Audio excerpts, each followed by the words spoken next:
Община Несебър бе домакин на първата международна среща под надслов побратимяванията на градовете добри практики за ефективно сътрудничество.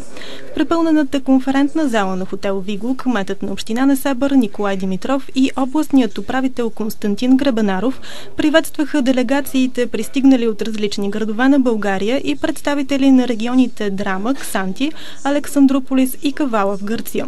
Експерти от българските черноморски общини споделиха опита си, дискутирани бяха добри практики на съществуващи вече партньорства на побратимени градове, както и бъдещи сътрудничества.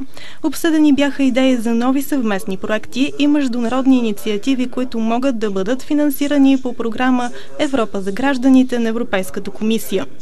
Форумът се провежда в рамките на проекта TT Accelerator, катализатор за инициативи на побратимените градове, по който Асоциация на българските черноморски общини е партньор и организатор на настоящото събитие. Гръцките представители коментираха, че са радостни да присъстват на тази среща и са дошли с идеята да намерят побратими сред българските градове.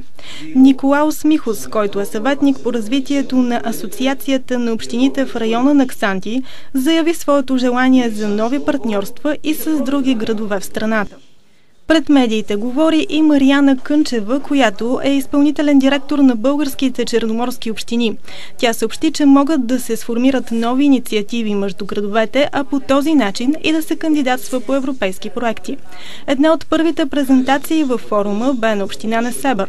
Заместник кметът по културата и международни отношения Ели Кирилова лично представи инициативата. Ели Кирилова подробно разказа за 10-те стъпки, по които може да се сформира побратимяване с други градове, а именно търсене на подходящ партньор, ангажирайки всички граждани и цялата общност, включвайки се в европейските измерения, определяйки общи цели, чрез създаване на помощна структура, работейки с училищата и младите хора, извеждайки на преден план актуални въпроси на деня, планирайки устойчиви взаимоотношения, гледайки в бъдещето и чрез създаването на основа за обмени, а също и разработване на бюджет и съблюдаване на финансите.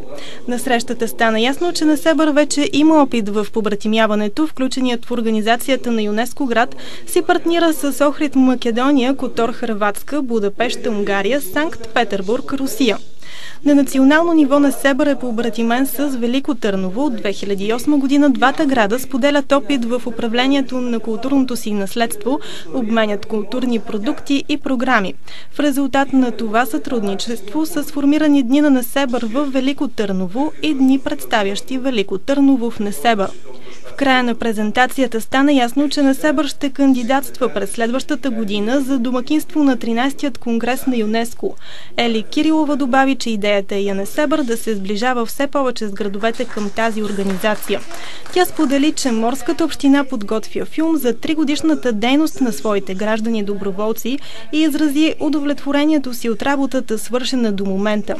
Организатори на събитието бяха Асоциацията на българските черноморски общини България, Асоциация на общините от регион Ксанти Гърция и с любезното домакинство на кмета на община Несебър Николай Димитров.